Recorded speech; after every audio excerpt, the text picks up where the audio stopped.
Bismillahirrahmanirrahim. Assalamualaikum warahmatullahi wabarakatuh.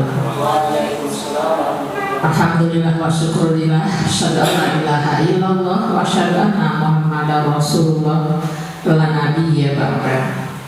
Yang sangat kita hormati Bapak Rahman Hidayat SPD sebagai CGP Angkatan 10 untuk SD 03 Kota Baru. Yang sangat kita hormati Bapak dan Ibu peserta desiminasi aksi nyata budaya positif. Puji syukur sama kita aturkan kehadiran Allah Subhanahu wa Ta'ala pada saat siang menjelang sore ini. Semoga kegiatan yang kita laksanakan ini diberkahi oleh Allah Subhanahu wa Ta'ala dan dimudahkan jalannya sampai berakhirnya pelaksanaan pendidikan CPP ini. Kemudian tak lupa kita kirimkan selawat kepada Nabi kita Muhammad SAW dengan membacakan Allahumma sholli ala Muhammad wa ala ali Muhammad. Baik Bapak Ibu yang kami hormati, pada kesempatan ini teman kita yaitunya Bapak Rahman Hidayat akan melaksanakan kegiatan desiminasi aksi nyata budaya positif SDN 03 Kota Baru. Sebagai hantaran kata pada kesempatan ini, apapun bentuk kegiatan yang dilaksanakan oleh CGP yang ada di sekolah kita ini adalah yang keempat. 3 sudah selesai. Sekarang angkatan yang ke-10 ini yang keempat buat sekolah kita. Insya Allah menyusul dan beberapa hari lagi yaitu untuk angkatan 11 buat teman kita yaitunya Ibu Nini Marlina.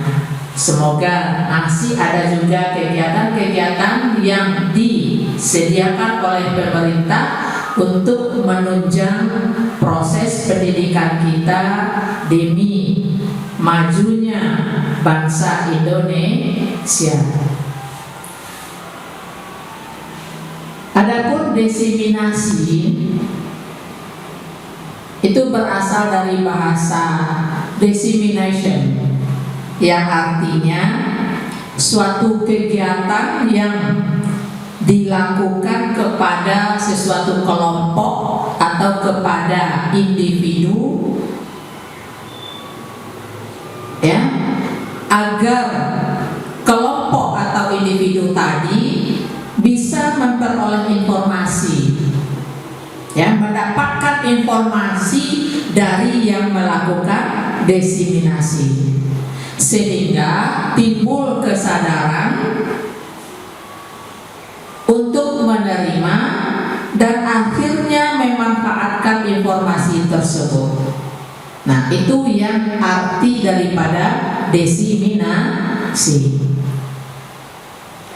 Kalau istilah kitanya penyebaran informasi.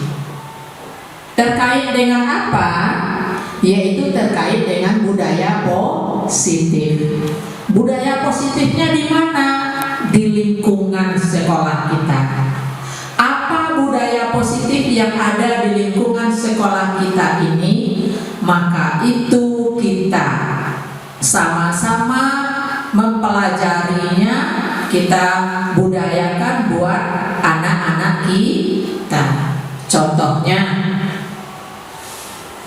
anak kita didik untuk bersalaman sebelum dia berangkat ke sekolah. Terbiasa. Jadi ujung-ujungnya nanti adalah membentuk karakter daripada anak-anak kita. Anak kita punya karakter yang baik. Dia berakhlak, dia akan santun nantinya. Itu tergantung dari pembiasaan-pembiasaan yang kita lakukan. Kita ajak anak-anak kita untuk membiasakan diri bisa membantu orang lain, bisa bersedekah setiap hari, sholat berjamaah di sekolah, di masjid masjid kita. Itu adalah budaya positif yang telah kita lakukan. Semoga dari contoh-contoh tersebut ini bisa berkelanjutan kita laksanakan sehingga tertanam pada diri anak-anak kita dan secara tidak langsung membentuk karakter daripada anak-anak kita ini. Jadi mungkin untuk lebih jelasnya, lebih luasnya bagaimana diseminasi aksi nyata budaya positif itu nanti akan dikupas oleh Bapak Rai. Saya cuma sebagai hantaran tentang diseminasi dan budaya positif. Kemudian kepada kita bersama, semoga hal ini membuka cakrawala kita, menambah wawasan kita, menambah bentuk pekerjaan-pekerjaan yang akan kita lakukan dan kita tidak kesulitan nanti di kemudian hari. Barangkali itu suatu contoh bagi kita nantinya yang akan dapat kita ambil dari penyampaian-penyampaian dari Bapak Rahmat Hidayat. Sebagai ulasan kata kami akhiri sampai di sini. Terima kasih. Wabillahi taufiq wal hidayah. Wassalamualaikum warahmatullahi wabarakatuh. Kami persilakan Bapak Rai. Alamin wassalatu wassalamu ala asyrafil anbiya'i wal mursalin wa ala alihi wa sahbihi. Dalam ruangan ini dalam rangka diseminasi aksi nyata budaya positif di SDN 03 Kota Baru. Selamat memberikan salam dan kita mohon kepada Allah semoga disampaikan ke Allah junjungan Nabi besar Muhammad sallallahu alaihi wasallam yang ucapan kalimat Allahumma sholli ala sayyidina Muhammad wa ala ali sayyidina Muhammad. Yang sama-sama kita hormati Ibu Kepala Sekolah SDN 03 Kota Baru dan juga yang kami hormati rekan-rekan guru, Bapak, Ibu guru yang telah berkesempatan hadir dalam acara diseminasi aksi nyata budaya positif. Langsung saja saya akan mencoba mendefinisikan tentang aksi nyata budaya positif di SDN 03 Kota Baru. Capaian umum modul 1.4 yang pertama memahami konsep pendidikan menurut Ki Hajar Dewantara dihubungkan dengan konsep budaya dan lingkungan positif di sekolah yang berpihak kepada murid. Dalam hal ini seperti disampaikan oleh Ibu Kepala Sekolah tadi bahwa kita di sekolah kita sudah dari dulu telah membuat yang 5S ya Bu ya. Senyum, sapa, mudah-mudahan itu semua bisa kita aplikasikan di masa-masa yang akan datang. Yang kedua, melakukan evaluasi dan refleksi tentang praktik disiplin dalam pendidikan Indonesia secara umum untuk mendapatkan pemahaman baru mengenai konsep disiplin, baik disiplin positif untuk menciptakan murid dengan profil pelajar Pancasila. Yang ketiga, memahami peran sebagai guru untuk membangun budaya positif dengan menerapkan konsep disiplin positif dalam berinteraksi dengan murid.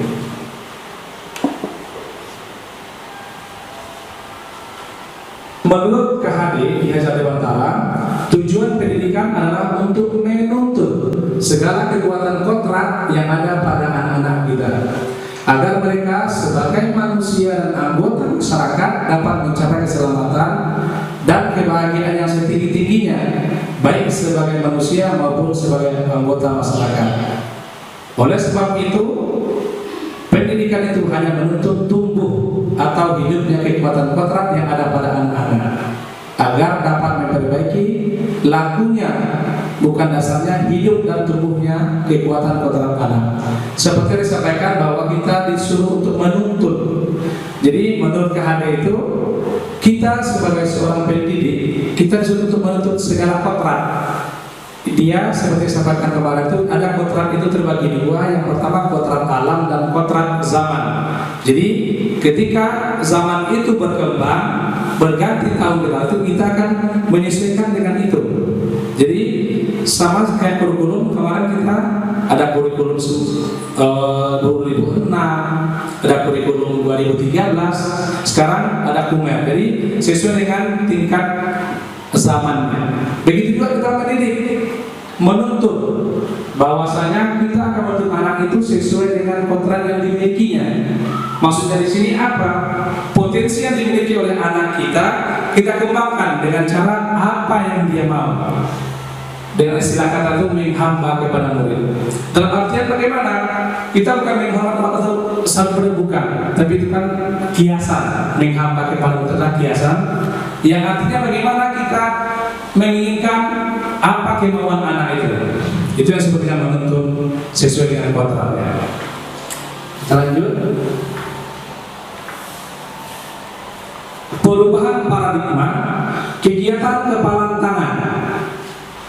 Ada A dan B, Anda dan teman Anda. Sobeklah secari kertas kecil, tuliskan benda atau sesuatu yang sangat berharga untuk Anda. Anda letakkan di salah satu tangan Anda dan genggam benda atau sesuatu tersebut dengan segala daya. Maksudnya gini, ketika kita menyuruh sesuatu atau anak itu disuruh dirobek kertas dengan catatan, temannya jangan tahu, nggak boleh tahu ya. Kita menyimpannya dalam tangan kita, di pada tangan kita. Setelah itu nanti kita itu disuruh teman untuk bagaimana merayu kita itu agar yang tangan kita itu kita bisa melepaskannya dengan rayuan, baik itu dengan kekerasan sampaikannya, baik itu dengan kelembutan. Dia berusaha untuk melepaskan genggaman tangan kita. Tujuannya apa? Bagaimanakah kita? Apakah kita bisa dengan rayuan melepaskan genggaman tangan, atau mungkin kekerasan, atau mungkin dia dengan bujuk rayu? Itu yang disampaikan di sini. Setelah itu buat sebuah kepalan teman Anda B akan mencoba dengan sekuat tenaga dengan berbagai cara untuk meminta Anda memberikan benda tersebut. Bisa membujuk, mengancam, menghardik, merayu, menyuap, apa saja agar dapat membuka kepala Anda. Jadi apa yang terjadi? Sekarang kita bisa mencobakan kepala anak kita.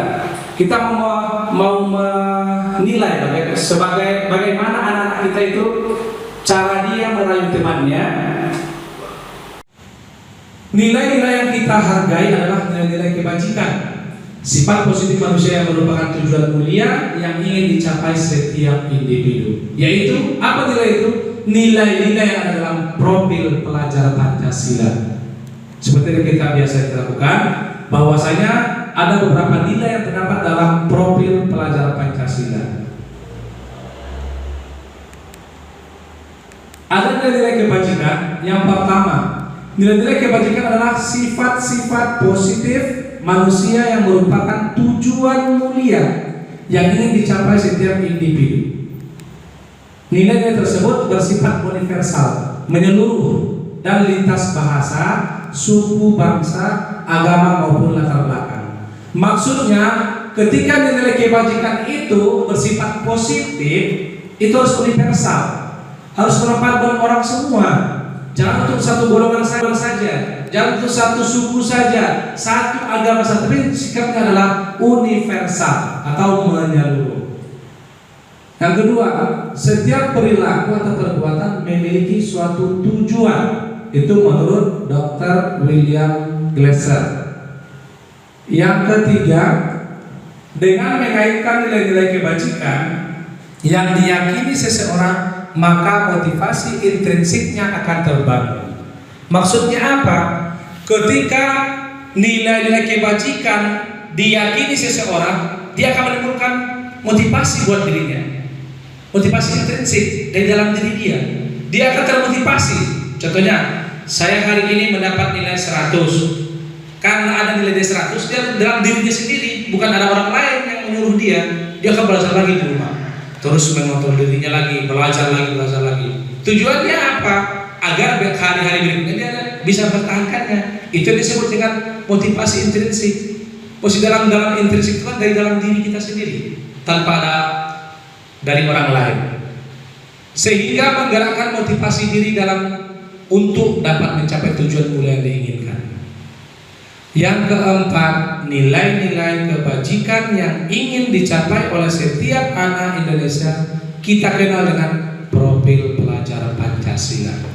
Seperti sekarang kan pemerintah menggalakkan, ya kan, yang namanya kurikulum tertentu kita memakai profil pelajar Pancasila. Di sana lengkap semua apa yang harus kita tuntunan apa yang harus kita berikan kepada anak-anak kita. Kita lanjut. Teori motivasi perilaku manusia Diane Gosen. Yang pertama, untuk menghindari ketidaknyamanan atau hukuman, apa yang akan terjadi apabila saya tidak melakukannya? Itu motivasi dari dalam diri kita. Kita sendiri yang bertanya kepada diri kita sendiri, apa sebetulnya? Apa yang akan terjadi apabila saya tidak melakukannya? Contohnya ketika kita bertugas, ketika kita nggak melakukannya, mengajar dengan baik, bagaimana perasaan kita dari itu? Motivasi intrinsik. Nggak bisa orang lain untuk menyuruh itu. Oh, udah betul nggak? Silakan. Udah pas nggak? Itu motivasi intrinsik. Apa yang akan terjadi apabila saya tidak melakukannya? Ketika kita nggak mau membimbing anak itu, apa imbasnya ke depan? Otomatis anak tidak akan bisa berkembang sesuai dengan kodrat yang dia miliki. Itu yang pertama. Yang kedua, untuk mendapatkan imbalan atau penghargaan dari orang lain atau institusi, apa yang akan saya dapatkan apabila saya melakukannya? Itu motivasi eksternal dari luar. Contohnya ketika kita sekarang kan ada olimpiade, ya kan, ada MLS 2N, ada OSN. Itu motivasi ekstrinsik dari luar. Mungkin anak sokongan dari sekolah, pihak sekolah, orang tua, pemangku kepentingan yang ada dalam itu, dia memberikan motivasi ekstrinsik. Apa yang akan saya dapatkan apabila saya melakukannya? Contohnya, ketika saya berlomba nanti, apabila saya mendapatkan peringkat pertama, apa yang akan saya dapatkan? Otomatis kebanggaan buat kita telah membawa nama baik sekolah, nama baik orang tua, institusi, dan lain sebagainya. Itu motivasi ekstrinsik, motivasi yang terdapat dari luar. Yang ketiga, untuk menghargai diri sendiri, saya akan menjadi orang yang seperti apa bila saya melakukannya. Ketika kita melakukan itu, kita bertanya kepada diri kita, itu disebut motivasi internal. Itu yang disebut dengan tujuan disiplin positif. Apa saya akan menjadi orang yang seperti apa ketika saya melakukannya itu? Dari kita dalam bekerja, menuntut anak itu, kita harus menanyakan pada diri kita sendiri, saya akan menjadi orang yang seperti apa sih apabila saya melakukannya? Contohnya, ketika kita memberikan materi kepada anak-anak murid kita, ya kan? Ketika kita memberikan materi yang salah, bawahnya 1+1, Tigo, Jawa kan? Itu kan materi yang salah. Itu akan apa akibatnya nantinya? Jadi kita akan berpikir, saya berbuat itu, apabila saya melakukan itu apa sebab akibatnya? Baik buat murid ataupun yang lainnya. Itu maksudnya tentang motivasi internal.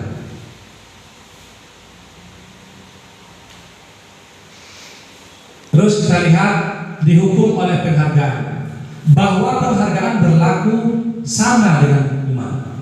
Dalam arti meminta atau membujuk seseorang melakukan sesuatu untuk memenuhi suatu tujuan tertentu dari orang yang meminta atau membujuk. Dorongannya eksternal dan akan ada faktor ketergantungan.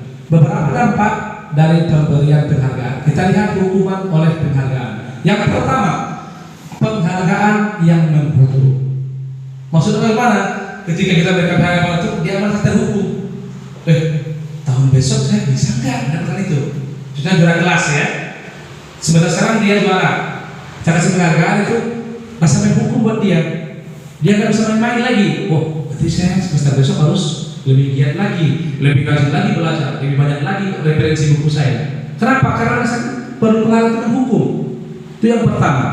Yang kedua, penghargaan mengurangi ketepatan. Penghargaan itu mengurangi ketepatan. Ketika kita tuh ada bagusan, saya merasa gimana ya? Wah, tentu memberikan penghargaan itu untuk mengurangi ketepatan saya bagaimana? Yang ketiga, penghargaan tidak efektif. Mungkin ketika penghargaan itu tidak efektif karena kita itu tergantung suasananya, ya. Yang keempat, penghargaan merusak hubungan. Bisa jadi kan, ketika teman kita itu kita duduk bersebelahan. Yang tema satu juara satu, yang tema lain itu mungkin menengah ke bawah. Dia merasa bahwa akan merusak. Saya minder loh. Saya biasanya itu dulunya temannya sama juara satu gitu kan. Sementara dia bilang saya tidak. Jadi ada merasa negatif atau merusak hubungan. Yang kelima, penghargaan mematikan. Mungkin ketika kita berikan penghargaan itu ada rasa mematikan kreativitasnya ya. Yang keenam, penghargaan menurunkan kualitas. Mungkin kita kasih, saya kan sekarang juara, mungkin besok saya juara juga kok. Kan ada penurunan rasanya itu, merasa bangga dia kan, takabur jadi kan. Saya walaupun tidak belajar, tidak saya juara satu. Nah, mungkin itu bahasa saya penghargaan menurunkan kualitas. Lanjut, bentuk program atau kebajikan atau apresiasi.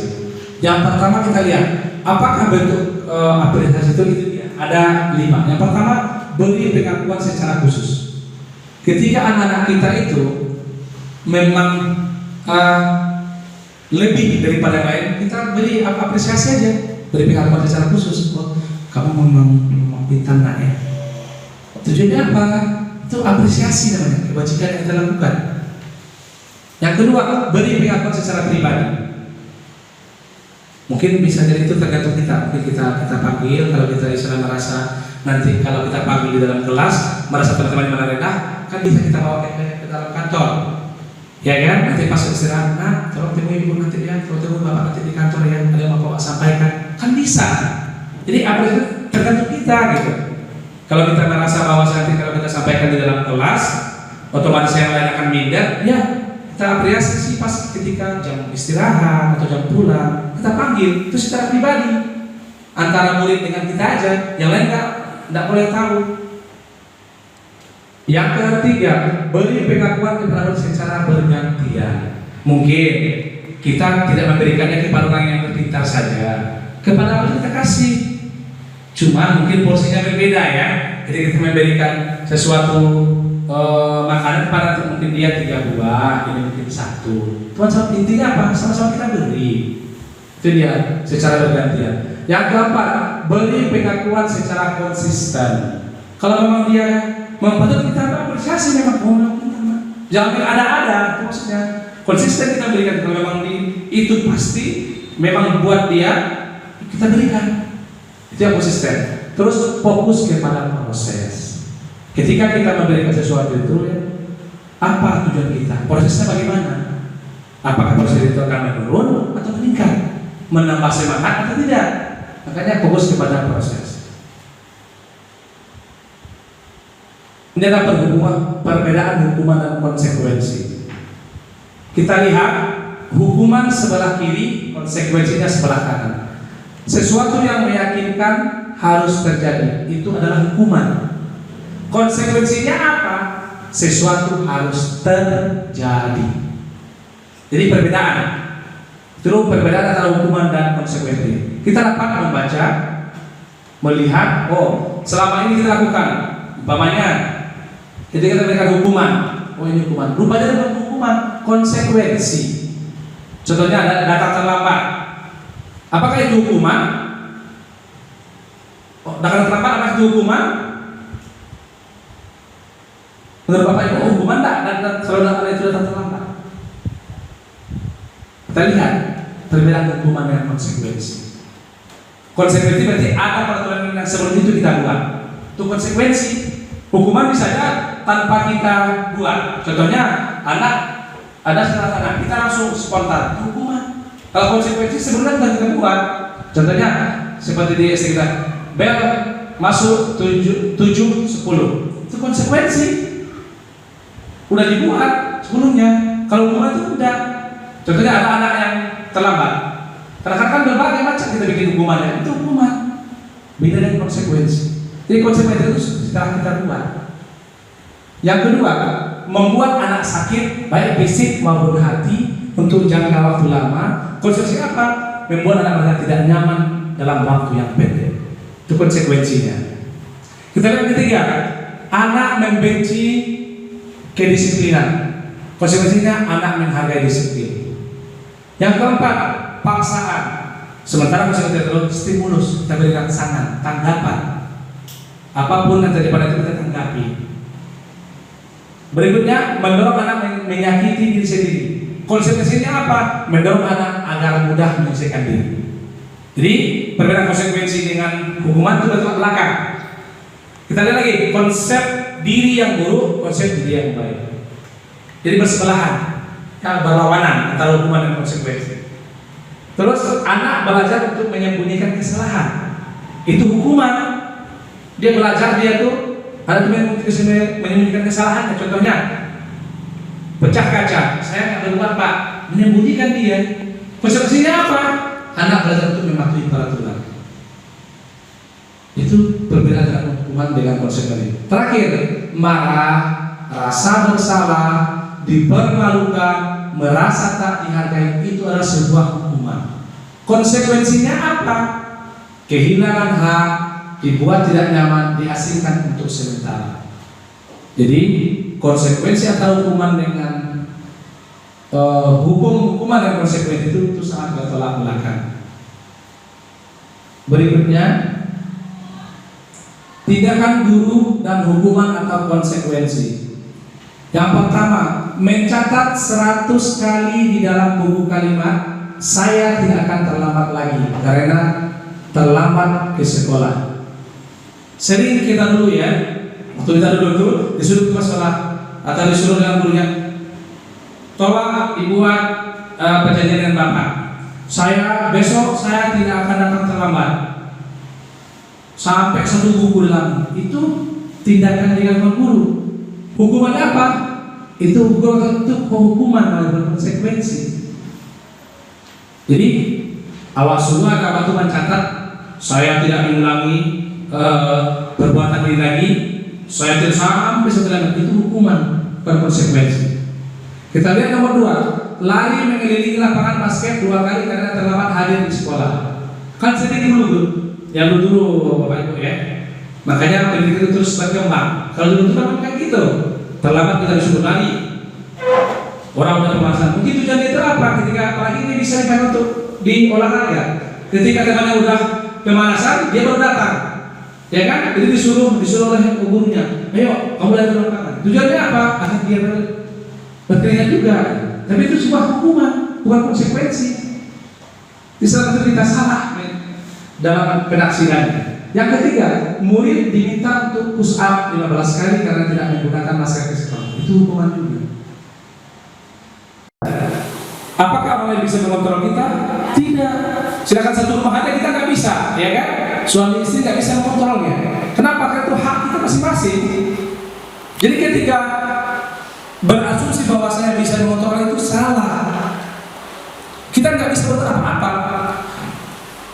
Kontrol diri itu bisa apabila diri dia sendiri bisa untuk berubah atau bisa mengontrol diri. Makanya Anda tidak bisa mengontrol orang lain.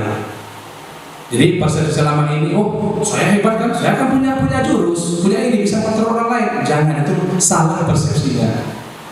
Yang betul adalah teori kontrol itu yaitu Anda tidak bisa mengontrol orang lain. Oke, yang kelima, pemaksaan ada pada saat bujukan gagal. Itu terjadi kolaborasi dengan konsensus menciptakan pilihan-pilihan baru. Kolaborasi, kebersamaan, dan konsensus menciptakan pilihan-pilihan yang baru. Yang keenam, model berpikir menang atau kalah. Itu model berpikir menang aja. Itu teori tentang kontrol. Kita berpikir itu menang. Dalam artian bagaimana? Ini maksudnya kita bisa untuk memacu diri kita. Ketika kita ada baik itu ujian, atau perlombaan, dalam pikiran kita menang gitu. Jangan ada bisa enggak? Kalah enggak, tapi dalam itu adalah berpikir menang terus. Tujuannya apa? Agar kita semangat. Untuk kecil orang tuh alun paparan namanya rasa itu nggak boleh, karena ini adalah kelebihan. Kita berpikir menang, pokoknya saya bisa. Walaupun nanti hasilnya kita tidak seperti kita bayangkan, tapi kita sudah berusaha, ya kan? Mensight di dalam pikiran kita itu udah ada kata-kata menang. Otomatis semangat kita bertambah. Misalnya ketika kita memeriksa ujian, kita lihat tumpukan tuh, ini kapan siapnya? Ya kan? Kita melihat tumpukan yang belum dikerjakan. Coba kita lihat tumpukan yang udah dikerjakan. Udah banyak ya. Pasti semangat kita. Tapi ketika kita lihat tumpukan setinggi gini, yang baru dikerjakan satu, otomatis kita nggak ada mindset kita untuk merangsang untuk lebih giat lagi. Jadi itu maksudnya itu. Jadi boleh berpikir itu menang-menang. Kita lanjut.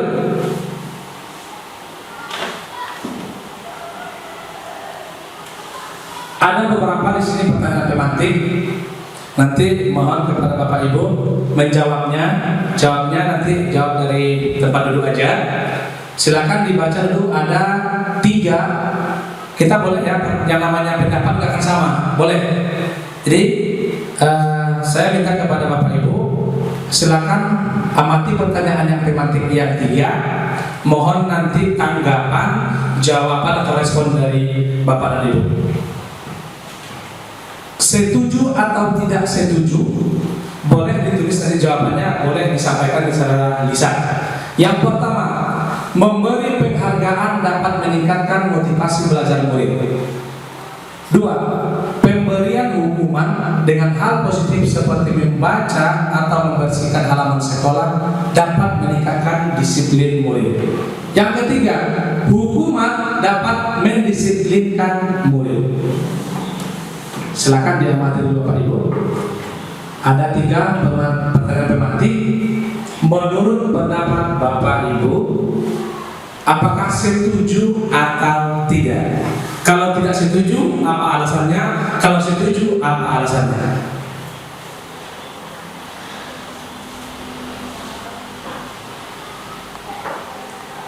Silakan, ada yang mau menanggapi kan soal nomor 1? Memberi penghargaan dapat meningkatkan motivasi belajar murid.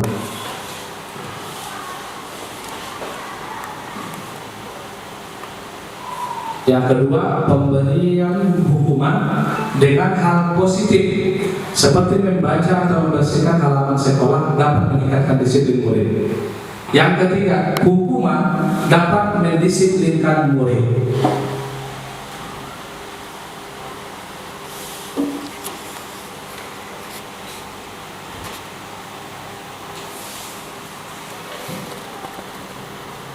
Ada yang mau ditanggapinya? Silakan Pak Ali. Assalamualaikum warahmatullahi wabarakatuh.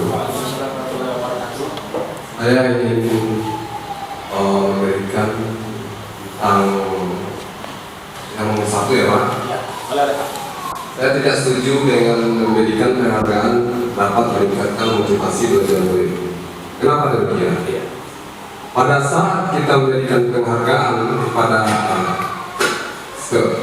murid, pada siswa kita untuk memotivasinya, nanti apabila kita tidak memberikan penghargaan lagi, maka motivasi siswa itu akan terhenti dengan sendirinya. Ya, terima kasih. Jadi siswa ini hanya mengharapkan penghargaan untuk meningkatkan motivasi belajar. Terima kasih. Itu menurut pandangan saya Pak. Terima kasih kepada ucapan Pak Andi. Beliau berpendapat bahwasanya nomor 1 tidak setuju. Yang lain apakah ada yang setuju? Yang ibu-ibu?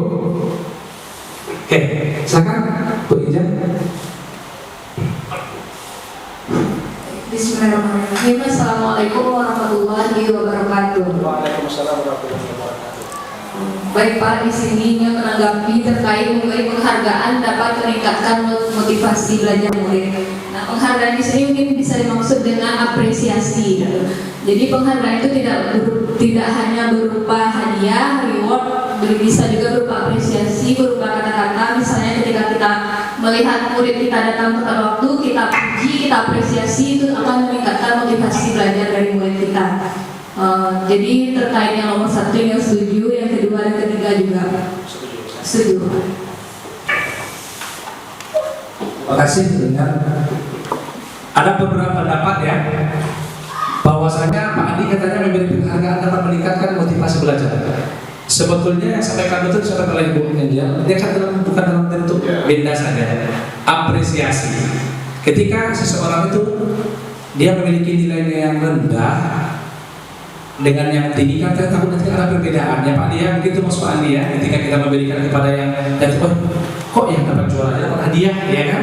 Jadi di sini kalau Bu Angel pendapat bahwasanya penghargaan itu bukan dalam bentuk benda aja, apresiasi. Mungkin bisa tepuk tangan, kamu hebat kamu memangnya paling the best, kan gitu. Jadi sebetulnya itu tergantung kita lagi. Kita yang men-side-nya bagaimana. Dalam artian di sini penghargaan itu dalam bentuk apa penghargaannya? Dia ada dalam bentuk benda, ada dalam bentuk kata-kata, ya kan, apresiasi. Kan nggak harus nanti kalau kamu dapat juara, saya kasih permennya. Kan dalam bentuk benda ya Mas ya. Tapi ketika dia tuh mendapatkan hasil, baik itu belajar atau tulisannya bagus, ya kan? Kamu bawa hari ini mungkin kita kasih bintang, ya kan? Kalau mau bukan kelas kita kasih bintang, kita kasih bunga di dalam lembarannya aja gitu. Jadi arti dalam penghargaan itu bukan dalam bentuk benda aja, ya Pak ya. Jadi bentuk penghargaan itu banyak macamnya. Ada dalam bentuk apresiasi, ada dalam bentuk benda. Tujuannya apa? Sebenarnya tergantung tujuan kita. Ketika kita berhari itu tujuannya itu apa? Apakah untuk agar dia merasa bangga atau bagaimana, itu tergantung niat kita. Jadi kalau penghargaan itu tergantung kepada kita, niatnya apa sih? Apa yang kita lakukan dia agar kita kasih penghargaan dia, agar bagaimana dia gitu. Jadi tergantung niat kita tadi ya Pak ya. Oke, yang kedua pemberian hukuman dengan hal positif seperti membaca atau membersihkan halaman sekolah dapat meningkatkan itu betul ya. Jadi kita kan bukan memberikan hukuman namanya itu, tapi kita kan untuk menjalankan dia. Oh begini ya, begitu ya. Yang ketiga hukuman dapat mendisiplinkan murid. Mungkin hukuman dalam di sini dalam bentuk artian di tanda tanya ya Pak ya. Bahwa hukuman itu bagaimana? Kita harus hukuman itu kan itu ada berbeda juga. Gitu. Apakah hukuman itu berat semua? Bukan. Jadi nama hukuman itu adakan kita untuk menyadarkan dia, niat kita menyadarkan dia bagaimana dia bisa sadar atas perilaku yang telah dilakukannya. Lanjut, disiplin positif berasal dari bahasa Latin yang nilai-nilai yang kita hargai adalah nilai-nilai kebajikan. Sifat positif manusia yang merupakan tujuan mulia yang ingin dicapai setiap individu. Yaitu apa nilai itu? Nilai-nilai yang ada dalam profil pelajar Pancasila. Seperti yang kita biasa lakukan, bahwasanya ada beberapa nilai yang terdapat dalam profil pelajar Pancasila. Ada nilai-nilai kebajikan. Yang pertama, nilai-nilai kebajikan adalah sifat-sifat positif manusia yang merupakan tujuan mulia yang ingin dicapai setiap individu. Nilai-nilai tersebut bersifat universal, menyeluruh dan lintas bahasa, suku, bangsa, agama maupun latar belakang. Maksudnya, ketika nilai kebajikan itu bersifat positif, itu harus universal, harus bermanfaat orang semua. Jangan untuk satu golongan saja, jangan untuk satu suku saja, satu agama saja, tapi sikapnya adalah universal atau menyeluruh. Yang kedua, setiap perilaku atau perbuatan memiliki suatu tujuan. Itu menurut Dr. William Glasser. Yang ketiga, dengan mengaitkan nilai-nilai kebajikan yang diyakini seseorang, maka motivasi intrinsiknya akan terbangun. Maksudnya apa? Ketika nilai-nilai kebajikan diyakini seseorang, dia akan menimbulkan motivasi buat dirinya. Motivasi intrinsik dari dalam diri dia. Dia akan termotivasi. Contohnya, saya hari ini mendapat nilai 100. Karena ada nilai 100, dia dalam dirinya sendiri, bukan ada orang lain yang menyuruh dia. Dia akan belajar lagi di rumah, terus mengontrol dirinya lagi, belajar lagi. Tujuannya apa? Agar hari-hari berikutnya dia bisa mempertahankannya. Itu disebut dengan motivasi intrinsik. Posisi dalam intrinsik itu kan dari dalam diri kita sendiri, tanpa ada dari orang lain, sehingga menggerakkan motivasi diri untuk dapat mencapai tujuan mulia yang diinginkan. Yang keempat, nilai-nilai kebajikan yang ingin dicapai oleh setiap anak Indonesia kita kenal dengan profil pelajar Pancasila. Seperti sekarang kan pemerintah menggalakkan, ya, yang namanya kurikulum tertentu kita memakai profil pelajar Pancasila. Di sana lengkap semua apa yang harus kita tuntunan apa yang harus kita berikan kepada anak-anak kita. Kita lanjut. Teori motivasi perilaku manusia Diane Gosen. Yang pertama, untuk menghindari ketidaknyamanan atau hukuman, apa yang akan terjadi apabila saya tidak melakukannya? Itu motivasi dari dalam diri kita. Kita sendiri yang bertanya kepada diri kita sendiri, apa sebetulnya? Apa yang akan terjadi apabila saya tidak melakukannya? Contohnya ketika kita bertugas, ketika kita nggak melakukannya, mengajar dengan baik, bagaimana perasaan kita dari itu? Motivasi intrinsik. Nggak bisa orang lain untuk menyuruh itu. Oh, udah betul nggak? Silakan. Udah pas nggak? Itu motivasi intrinsik. Apa yang akan terjadi apabila saya tidak melakukannya? Ketika kita nggak mau membimbing anak itu, apa imbasnya ke depan? Otomatis anak tidak akan bisa berkembang sesuai dengan kodrat yang dia dimiliki. Itu yang pertama. Yang kedua, untuk mendapatkan imbalan atau penghargaan dari orang lain atau institusi, apa yang akan saya dapatkan apabila saya melakukannya? Itu motivasi eksternal dari luar. Contohnya ketika kita sekarang kan ada olimpiade, ya kan, ada MLS 2M, ada OSN. Itu motivasi ekstrinsik dari luar. Mungkin ada sokongan dari sekolah, pihak sekolah, orang tua, pemangku kepentingan yang ada dalam itu. Dia memberikan motivasi ekstrinsik. Apa yang akan saya dapatkan apabila saya melakukannya? Contohnya ketika saya berlomba nanti, bahwa saya mendapatkan peringkat pertama, apa yang akan saya dapatkan? Otomatis kebanggaan buat kita telah membawa nama baik sekolah, nama baik orang tua, institusi, dan lain sebagainya. Itu motivasi ekstrinsik, motivasi yang terdapat dari luar. Yang ketiga, untuk menghargai diri sendiri, saya akan menjadi orang yang seperti apa bila saya melakukannya. Ketika kita melakukan itu, kita bertanya kepada diri kita, itu disebut motivasi internal. Itu yang disebut dengan tujuan disiplin positif. Apa saya akan menjadi orang yang seperti apa ketika saya melakukannya itu? Dari kita dalam bekerja, menuntut anak itu, kita harus menanyakan pada diri kita sendiri, saya akan menjadi orang yang seperti apa sih apabila saya melakukannya? Contohnya, ketika kita memberikan materi kepada anak-anak murid kita, ya kan? Ketika kita memberikan materi yang salah, bawahnya 1+1, 3. Coba kan, itu kan materi yang salah. Itu akan apa akibatnya nantinya? Jadi kita akan berpikir, saya berbuat itu apabila saya melakukan itu apa? Sebab akibatnya, baik buat murid ataupun yang lainnya. Itu maksudnya tentang motivasi internal.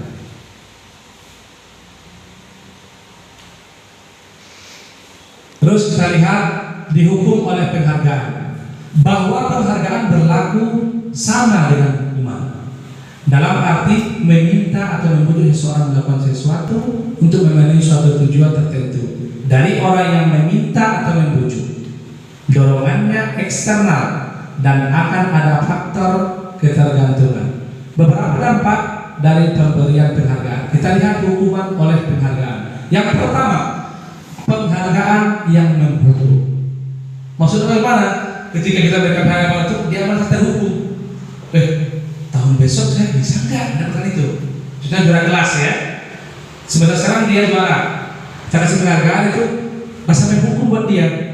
Dia nggak bisa main-main lagi. Oh, berarti saya semester besok harus lebih giat lagi, lebih rajin lagi belajar, lebih banyak lagi referensi buku saya. Kenapa? Karena saya perlu penghargaan itu hukum. Itu yang pertama. Yang kedua, penghargaan mengurangi ketepatan. Penghargaan itu mengurangi ketepatan. Ketika kita tuh ada berusaha, saya merasa gimana ya? Wah, tentu diberikan penghargaan itu untuk mengurangi ketepatan saya bagaimana? Yang ketiga, penghargaan tidak efektif. Mungkin ketika penghargaan itu tidak efektif karena mungkin itu tergantung suasananya, ya.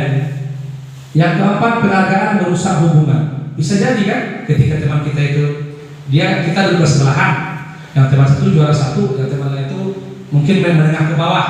Dia merasa bahwa akan merusak. Saya minder loh. saya biasanya itu dulunya temannya sama juara 1 gitu kan, sementara dia mengatakan saya tidak. Jadi ada merasa terhati atau musuh hubungan. Yang kelima, penghargaan mematikan. Mungkin ketika kita berikan penghargaan itu ada rasa mematikan kreativitasnya ya. Yang keenam, penghargaan menurunkan kualitas. Mungkin kita kasih, saya kan sekarang juara, mungkin tuh besok saya juara juga kok. Kan ada penurunan rasanya itu, merasa bangga dia kan, takabur jadi dia kan, saya walaupun pernah belajar, tidak juga saya juara 1. Nah, mungkin itu penghargaan saya, penghargaan menurunkan kualitas. Lanjut, bentuk program atau kebajikan atau apresiasi. Yang pertama kita lihat, apakah bentuk apresiasi itu dia? Ada 5. Yang pertama, beri pengakuan secara khusus. Ketika anak-anak kita itu memang lebih daripada yang lain, kita beri apresiasi aja, beri pengakuan secara khusus. Oh, kamu memang pintar nak ya. Tujuannya apa? Itu apresiasi namanya, kebajikan yang kita lakukan. Yang kedua, beri pengakuan secara pribadi. Mungkin bisa jadi itu tergantung kita. Mungkin kita panggil, kalau kita istilah merasa nanti kalau kita panggil di dalam kelas merasa teman-teman mana rendah, kan bisa kita bawa ke dalam kantor. Ya kan? Nanti pas istirahat, nah, tolong temui ibu nanti ya, tolong temui bapak nanti di kantor ya, ada yang mau bapak sampaikan. Kan bisa. Jadi apa itu tergantung kita gitu. Kalau kita merasa bahwa nanti kalau kita sampaikan di dalam kelas, otomatis yang lain akan minder, ya kita apresiasi pas ketika jam istirahat atau jam pulang, kita panggil itu secara pribadi antara murid dengan kita aja, yang lain nggak boleh tahu. Yang ketiga, beri pengakuan kepada secara bergantian. Mungkin kita tidak memberikannya kepada orang yang terpintar saja, kepada orang kita kasih. Cuma mungkin porsinya berbeda ya. Jadi kita memberikan sesuatu makanan kepada mungkin dia 3 buah, ini mungkin 1. Tuhan sama intinya apa? Sama-sama kita beri. Itu dia secara bergantian. Yang keempat, beri pengakuan secara konsisten. Kalau memang dia membantu kita apresiasi memang jangan ada-ada, itu maksudnya konsisten kita berikan. Kalau memang itu pasti memang buat dia kita berikan. Itu yang konsisten. Terus fokus kepada proses. Ketika kita memberikan sesuatu itu, apa tujuan kita? Prosesnya bagaimana? Apakah proses itu akan menurun atau meningkat? Menambah semangat atau tidak? Makanya fokus kepada proses. Ini adalah perbedaan hukuman dan konsekuensi. Kita lihat hukuman sebelah kiri, konsekuensinya sebelah kanan. Sesuatu yang meyakinkan harus terjadi, itu adalah hukuman. Konsekuensinya apa? Sesuatu harus terjadi. Jadi perbedaan. Itu perbedaan antara hukuman dan konsekuensi. Kita dapat membaca, melihat, oh selama ini kita lakukan, umpamanya ketika kita berikan hukuman, oh ini hukuman. Rupanya bukan hukuman, konsekuensi. Contohnya ada datang terlambat. Apakah itu hukuman? Oh, datang terlambat apakah itu hukuman? Menurut Bapak Ibu, hukuman dan saudara itu datang terlambat. Kita lihat perbedaan hukuman dan konsekuensi. Konsekuensi berarti ada peraturan yang sebelum itu kita buat. Itu konsekuensi. Hukuman misalnya tanpa kita buat. Contohnya anak ada salah anak kita langsung spontan hukuman. Kalau konsekuensi sebenarnya sudah kita buat. Contohnya seperti di SD kita, bel masuk 7:10. Itu konsekuensi. Udah dibuat sebelumnya. Kalau hukuman itu udah. Contohnya ada anak yang terlambat. Kadang-kadang kan berbagai macam kita bikin hukumannya. Itu hukuman. Beda dengan konsekuensi. Jadi konsekuensi itu setelah kita buat. Yang kedua, membuat anak sakit baik fisik maupun hati untuk jangka waktu lama. Konsekuensi apa? Membuat anak mereka tidak nyaman dalam waktu yang pendek. Itu konsekuensinya. Kita lihat ketiga, anak membenci kedisiplinan. Konsekuensinya anak menghargai disiplin. Yang keempat, paksaan. Sementara konsekuensi terus stimulus, kita berikan sangat tanggapan. Apapun yang terjadi pada itu kita tanggapi. Berikutnya, mendorong anak menyakiti diri sendiri. Konsekuensinya apa? Mendorong anak agar mudah menyelesaikan diri. Jadi perbedaan konsekuensi dengan hukuman itu bertolak belakang. Kita lihat lagi konsep diri yang buruk, konsep diri yang baik. Jadi bersebelahan, ya, berlawanan antara hukuman dan konsekuensi. Terus anak belajar untuk menyembunyikan kesalahan. Itu hukuman. Dia belajar, dia tuh ada menyembunyikan kesalahan. Contohnya pecah kaca, saya nggak keluar Pak, menyembunyikan dia. Konsekuensinya apa? Anak belajar untuk mematuhi peraturan.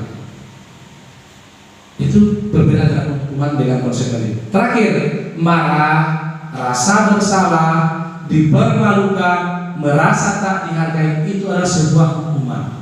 Konsekuensinya apa? Kehilangan hak, dibuat tidak nyaman, diasingkan untuk sementara. Jadi konsekuensi atau hukuman dengan hukuman dan konsekuensi itu sangat bertolak belakang. Berikutnya, tindakan guru dan hukuman atau konsekuensi. Yang pertama, mencatat 100 kali di dalam buku kalimat, saya tidak akan terlambat lagi karena terlambat ke sekolah. Sering kita dulu ya, waktu kita dulu disuruh ke sekolah atau disuruh dengan gurunya, tolong dibuat perjanjian dengan Bapak. Besok saya tidak akan datang terlambat. Sampai 1 buku dalam itu tindakan dengan guru. Hukumannya apa? Itu hukuman oleh berkonsekuensi. Jadi awal semua ada batu mencatat, saya tidak mengulangi perbuatan ini lagi, saya tidak sampai setelah itu hukuman berkonsekuensi. Kita lihat nomor 2, lari mengelilingi lapangan basket 2 kali karena terlambat hadir di sekolah. Kan sering dulu, ya dulu Bapak Ibu ya. Makanya pendidikan itu terus berkembang. Kalau dulu kan kayak gitu, terlambat kita disuruh lari. Orang udah pemanasan. Mungkin tujuan itu apa? Ketika apalagi ini bisa dipakai untuk di olahraga. Ketika temannya udah pemanasan, dia baru datang. Ya kan? Jadi disuruh oleh gurunya, ayo kamu lari ke lapangan. Tujuannya apa? Agar dia berkeringat juga. Tapi itu sebuah hukuman, bukan konsekuensi. Di saat itu kita salah dalam penaksirannya. Yang ketiga, murid diminta untuk push up 15 kali karena tidak menggunakan masker di sekolah. Itu hukuman juga. Kita sering itu lihat anak yang dicoret temannya. Ayo nak, tolong diganti kertas yang udah dicoret.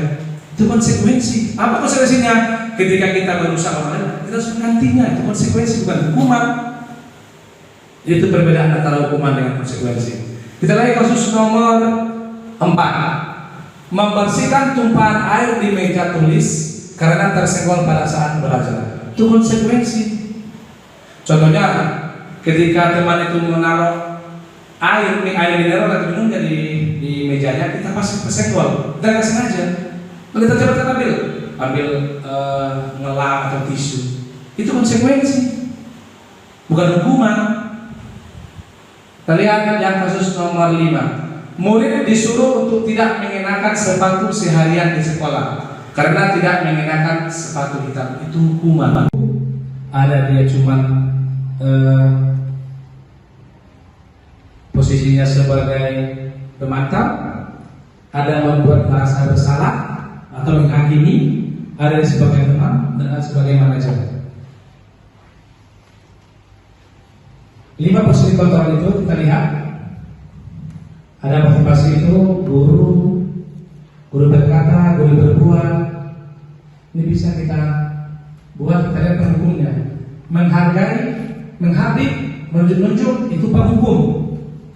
Apa perbuatan orang lain yang bersalah? Berceramah, mungkin menyalahkan kita seharusnya itu ibu kecewa, gitu kan? Kita kan sebagai teman membuatkan dan alasan-alasan untuk murid. Terus pemantau, menghitung dan mengukur, itu posisi kita. Terus manajer mengajukan pertanyaan-pertanyaan. Jadi posisi kontrol yang mana itu tergantung kepada kita. Bagaimana kita memecahkan untuk masalah itu memiliki 5 kontrol kita. Dalam posisi apa sih kita? Apakah teman? Apakah manajer kita? Atau pemantau dan pengukur? Atau apa itu proses diskusi. Kita lihat proses adalah proses menciptakan kondisi bagi murid untuk memperbaiki kesalahan mereka. Jadi kita suruh ke depan itu dan kita hakimi dia. Kita tuh membuat itu agar dia itu bagaimana kondisi murid itu memperbaiki kesalahan mereka. Itu tujuannya seperti itu. Ini ada segitiga diskusi, ada dia validasi kebutuhan, ada menandakan keyakinan dan menstabilkan identitas. Ini pertama kali kita lakukan. Kalau ada kesalahan itu, stabilkan betul atau enggak? Oh, cari dulu betul atau enggak? Laporan itu. Setelah itu baru kita buat validasi kebutuhannya apa. Baru terakhir kita buat keyakinan.